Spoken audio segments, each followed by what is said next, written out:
किशनगंज में बल्कि पूरे बिहार में इनके फादर ने ड्रैगन फ्रूट की खेती कैसे की जाती है इन्होंने शुरुआत की थी, और ये आप लोग को कंटिन्यू करेंगे, बताएंगे आप लोग को। आप लोग इसमें से कोई ड्रैगन के किसान हैं? नहीं सर, नहीं। आपने कहाँ पे लगाया? पूर्णिया में लगाए। पूर्णिया में। ड्रैगन इनिशियली हम लोग 2013 में शुरू किए थे प्लांटेशन। 2016 से फल हम लोग ले रहे हैं, और अपने यहाँ के लिए क्रॉप नहीं है, लेकिन फिर भी अपना इकोनॉमिक्स ये कहता है कि ये क्रॉप हम लोग करें तो हम लोगों के लिए 2 पैसा ज़्यादा है। जी सर। शुरुआत में 400 रुपये भी बेचे, और अभी एवरेज 200 रुपये तक बिकता है। थोड़ा बड़ा फल है तो 250 रुपये 300 रुपये किलो भी बिकता है। और एक चीज़ इसमें समझने की है कि शुरुआत का जो 2 साल है उस पीरियड में कुछ नहीं मिलना है खेत से। अगर आप किसी खेत में डेंसिटी घटा के लगा रहे हैं, पीलर से पीलर सटा सकते हैं जी, लेकिन कुछ मिलेगा नहीं। इसीलिए ये मैंने जो ये खेती की है, यहाँ आप देखिएगा स्पेस बहुत है, 12 फुट का स्पेस है। जी, जी सर। पिलर 8 फुट का स्पेस है। 12 बाई 8। बीच में दूसरी खेती कर सकते जी सर। हैं। इसमें पाइनएप्पल ले सकते हैं। आपके यहाँ अगर पाइनएप्पल नहीं होता, आप अदरक ले सकते हैं, आलू कर सकते हैं, सब्जी का कर सकते हैं, ताकि उस 2 साल भी आपको उस खेत से कुछ ना कुछ मिलता रहे। यही टारगेट है इसको, मतलब इतना स्पेस देने का। बगल वाला प्लॉट है हमारा, उसमें इतना स्पेस नहीं है, वहाँ डेंसिटी ज़्यादा है। ठीक है, फल ड्रैगन ज़्यादा आ जाता है, लेकिन 2 समस्या है। एक तो आप बीज की खेती नहीं कर सकते हैं, तो 2 साल का खर्चा कहाँ से कीजिएगा, क्योंकि हम लोग यहाँ सारे किसान अमीर नहीं हैं।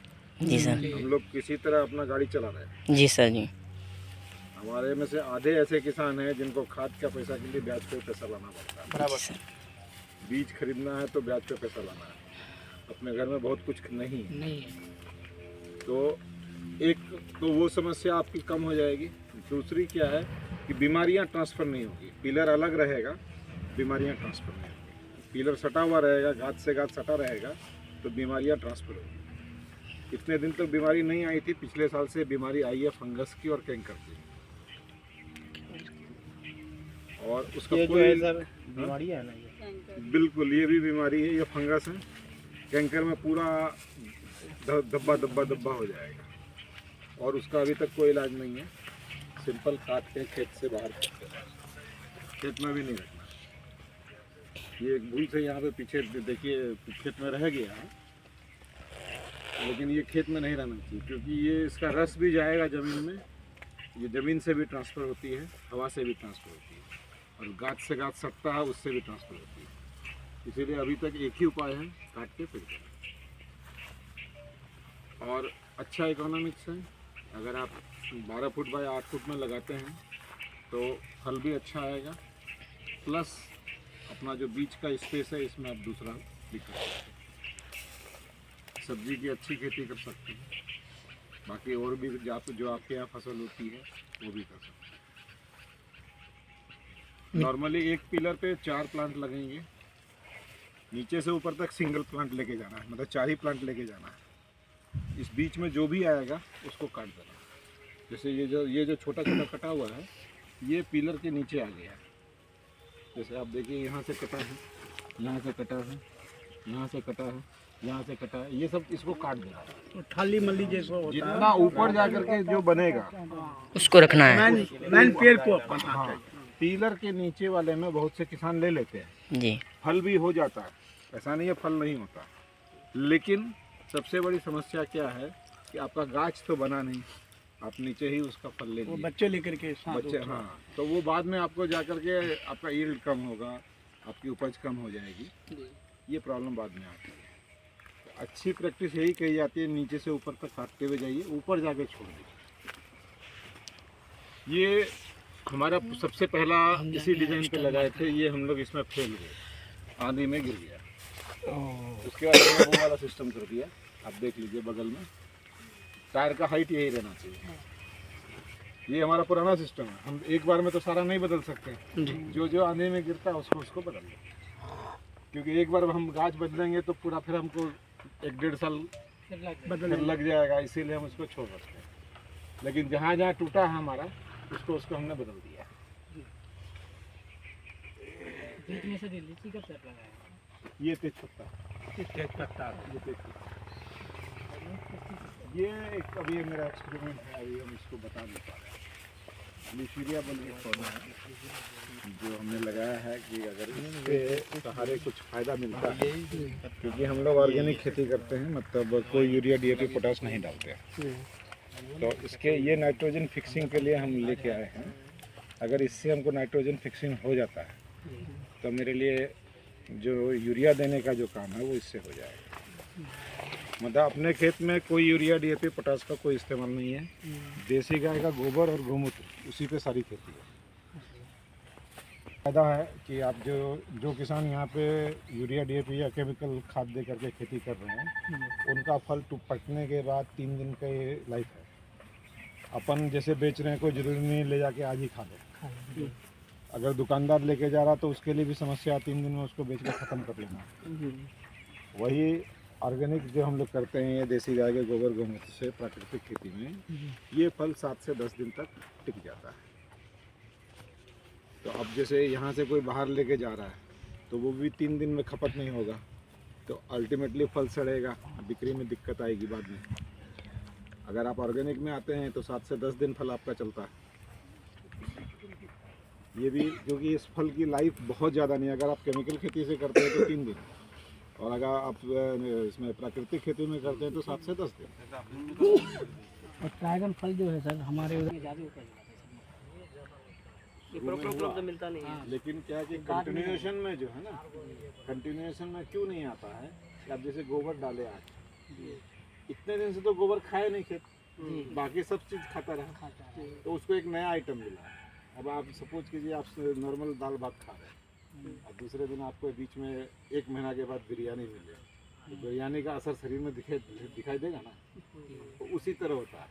लेकिन आप अगर गोबर गोमूत्र का मिक्स जो घोल है, प्राकृतिक खेती का जो सिस्टम है, जीवामृत का, वो अगर आप करते हैं कंटिन्यूस, 3 महीने में आपको रिजल्ट दिखना शुरू हो जाएगा। साल भर के बाद आपको लगेगा कि इसके अलावा तो यूरिया डीएपी का ज़रूरत ही नहीं है। लोग बेवकूफ़ हैं जो यूरिया डीएपी के लिए परेशान है, लेकिन उसके लिए आना होगा प्राकृतिक खेती में, देसी गाय के गोबर गोमूत्र। थोड़ा कष्ट है उसमें जी। और किस रुपये ट्रॉली मिलता था गोबर, प्योर गोबर 600 रुपया ट्रॉली। आज की तारीख में वही प्योर गोबर 2400-2500 रुपया ट्रॉली, प्लस उसका किराया 3000 रुपया पड़ता है। तो गोबर का रिक्वायरमेंट बढ़ेगा, तकलीफ आएगी हम लोगों। तो उसका एक सरल विकल्प है देसी गाय का गोबर गोमूत्र। गाय देसी होना चाहिए, जर्सी नहीं होना चाहिए, क्रॉस नहीं होना चाहिए, सुइया वाला नहीं होना चाहिए, ये देसी होना चाहिए। देसी प्योर देसी गाय दूध दे रही है तो भी ठीक है, दूध नहीं दे रही है तो ज़्यादा ठीक है, क्योंकि उसका जो गुड एलिमेंट है, जो अच्छाई है उसकी, जब तक वो दूध दे रही है तब तक 3 चीज़ में आता है, दूध में, गोबर में, गोमूत्र में। जब वो दूध देना बंद कर देती है तो उसका गुड एलिमेंट 2 चीज़ में आता है, गोबर और गोमूत्र। 10 किलो गोबर 10 किलो पेशाब, 1 एकड़ पूरा महीना का खुराक है। एकड़ आप अगर आपके पास देसी गाय है तो एक गाय से आप 30 एकड़ का खेती कर सकते हैं, कोई यूरिया डीएपी पोटाश की जरूरत नहीं। सुनने में हंसी लगता है, लेकिन जब करना शुरू कीजिएगा तो वाकई में जैसे आप हिंदू हैं, हिंदू शास्त्रों में लिखा ना कामधेनु, वो वाकई में कामधेनु है। हम लोग उसका इस्तेमाल नहीं कर पा रहे। आज जो प्राकृतिक खेती केवीके बताती है, जैसे आज मेरा ये खेत 2012 में मैंने शुरू किया था, 2012 से आज तक यूरिया डीएपी पोटाश कैसा होता है इसको नहीं पता, अभी तक यूज नहीं किया। हम 2012 में ही किए, और मेरे बाद सबौर किया। सबौर के लोग जो ट्रेनिंग किए हैं प्राकृतिक खेती की, मेरे बाद किए। हम 2012 से हैं, कुछ बिहार में, कुछ लोग मेरे से भी पहले से हैं। अभी तक मैं जानता हूँ लगभग 70 लोग हैं जो मेरे से पहले से इस सिस्टम से खेती करते हैं। सिस्टम बहुत कष्टदायक है, ऐसा नहीं है बहुत आसान है, थोड़ा मेहनत है इसका मतलब पहले नियम। आप सोचिए कि अगर आपका यूरिया डीएपी पोटाश का जितना पैसा साल भर में लगता है, वो पैसा अगर बच जाए आपको, आपके पास कितना पैसा बचेगा? बाकी प्रॉफिट को छोड़ दीजिए। आपके पास कितना पैसा बचेगा ये जो 2 लाख का तो ऐसे सीजन में पड़ जाएगा सर, खेती तो वो ठीक है, वो एक अलग चैप्टर है जी और इसमें थोड़ा मेहनत करना होगा, थोड़ा सोचना होगा। सर ये एकड़ अब जैसे ये ढका हुआ है, जी जितना अंधेरा रहेगा केचुआ उतना काम करेगा, अपना काम करें जी केचुआ इसीलिए उसको ढका गया कि धूप पानी मतलब धूप कम लगे धूप कम लगे, अंधेरा रहे। केचुआ जबकि केचुआ ये बुआई के टाइम सर पूरा खेत में एक बार छिड़का जाता है या फिर जहाँ जहाँ पौधा लगता है सिर्फ वहीं पे गोबर वही ऑर्गेनिक जीवामृत हमारे यहाँ ड्रिप लगा हुआ है, ड्रिप से पूरे खेत में जाता है। पौधा वहाँ पे है, ठीक है। यहाँ पे जो बना हुआ जो केचुआ का मिट्टी यहाँ पे खाली पड़ा हुआ है, जिस दिन उस पौधे को लगेगा कि नहीं हमको और आहार चाहिए तो जड़ वहाँ तक जाएगा। अब आप कहिएगा जड़ कैसे जाता है, जड़ का तो एक लिमिटेशन है, ये हम लोगों के सिस्टम में है, बताते हैं कि जड़ का एक लिमिटेशन। अब आप एक चीज़ सोचिए, आप घर में रहते हैं, अगर आपका भंसा घर तीसरे तल्ले पे है तो आपको खाना खाने तीसरे तल्ले जाना पड़ेगा ना, बस वही सिस्टम है। जड़ को जब कुछ नहीं मिलेगा उसको और ज़्यादा चाहिए तो जाएगा, जड़ बढ़ेगी।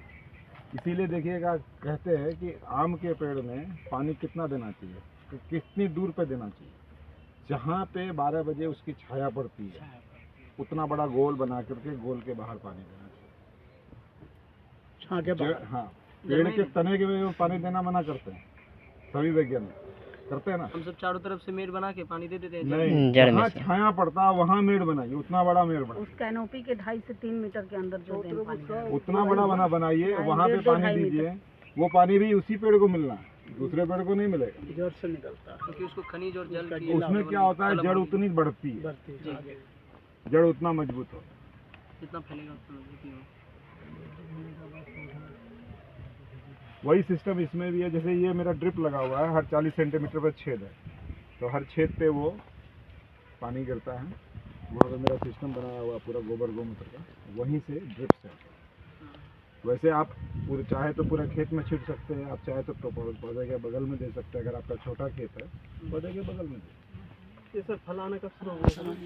मई और फलाना मई में शुरू होंगे, पकेंगे कितने साल में? देखिए जहाँ पे होता है इनिशियली, जहाँ से हम लोग देखे वहाँ पे साल में 10 राउंड होता है, क्योंकि वहाँ वो देश जो है मध्य जलवायु रेखा इसके लिए पे, हम लोग भूगर्भ रेखा से ऊपर है, कर्क रेखा से ऊपर है। हम लोग यहाँ ठंडा थोड़ा ज़्यादा है, 3 महीना 4 महीना ठंडा पड़ता है, वहाँ पे ठंडा नहीं पड़ता। इस कारण क्या है कि उन लोगों को 10 राउंड आता है, हम लोगों के यहाँ 6 राउंड आता है, हर 20 से 25 दिन के बाद राउंड से आता है। और मतलब ये जो मई से लेकर के नवंबर तक फल देती रही। ये पीरियड है, इसमें आपको कंटिन्यू फल आता है। 6 महीने आपको फल के लिए खेत में रहना होगा, 6 महीने, और उसके बाद के 6 महीना सेवा के लिए रहना होगा। बीच में अगर स्पेस देकर रखें तो उस 6 महीना भी कुछ कमाई आएगी। शुरुआत में कैसे ज़मीन को बनाना है? जो कुछ नहीं बनाना है, ये आप हॉर्टिकल्चर, ये हॉर्टिकल्चर है, ये धान की खेती नहीं है। एक चीज़ बढ़िया से समझ लीजिए, खेत बनाने की कोई दरकार नहीं है, सिंपल पिलर खड़ा कीजिए, मेड़ बनाइए, पौधा लगाइए, खत्म। क्या फीट पिलर बनाना है सर? बोला नहीं 8 फुट बाई 8 फुट जगह नहीं बोल रहे, पिलर का हाइट कितना होना? पिलर बता देते हैं हम आपको, 7.5 फुट का रॉड काटिए, जी ठीक है, 3 रॉड का नीचे चूड़ी बांधिए, जी 6 फुट ढलाई कीजिए, जी 1.5 फुट ऊपर रॉड रह गया जी जिसमें टायर मोड़ के लगा देंगे, ये जी। उधर वाला टायर देखिए आप, जी जी ठीक है। 6 फीट में 4 फीट जमीन के ऊपर, 2 जी। फीट जमीन के नीचे, 6 फुट 7.5 फुट का रॉड काटना होगा। जी जी आप 3 रॉड का भी पिलर बना सकते हैं, जी जी 4 रॉड का भी बना सकते हैं। 4 रॉड का बनाइएगा थोड़ा मजबूत होगा, 3 रॉड का बनाइएगा थोड़ा कमजोर होगा। पिलर कभी बाजार से मत लीजिएगा, क्योंकि बाजार में जो होता है उसमें बालू ज़्यादा होती है, जी जी कमज़ोर होगा, 2 साल में 3 साल में फट जाएगा। जी जी अगर आप पिलर अपना बनाते हैं तो ज़्यादा मजबूत ये होंगे। जैसे 2020 का पिलर है, 6 साल हो गए आपको, जी, अब तक कुछ नहीं हुआ है। ख्याल से एक आध पिलर फटा हुआ दिखेगा। जी जी सर, वही अगर ये बाजार से हम लिए होते तो ज़्यादा फटता। जी जी जी जी महंगा भी पड़ता। जी सर, एक्सपायर हो जाता अब तक। ये वाला जैसे 4 पिलर का, इसमें हमारा एक नया एक दूसरा एक्सपेरिमेंट था, इसीलिए हमने इसको 4 का बनाया था। बाकी देखिए इधर 3 का ही है। जी वो एक्सपेरिमेंट काम नहीं किया, इसलिए वो देखिए बीच में छेदा है ना। हम इसमें स्प्रिंकलर लगाए थे। खरीद के लेना होगा, पिलर आपको बनाना होगा, घर में बना लीजिएगा, सस्ता पड़ेगा। सस्ता भी पड़ेगा और फिर क्या है कि जो लाने में जो टूटता है ना, जी आप जी खेत में बना रहे हैं, यहाँ नहीं टूटेगा। जी सर। बगल में उठाया अपना बगल में।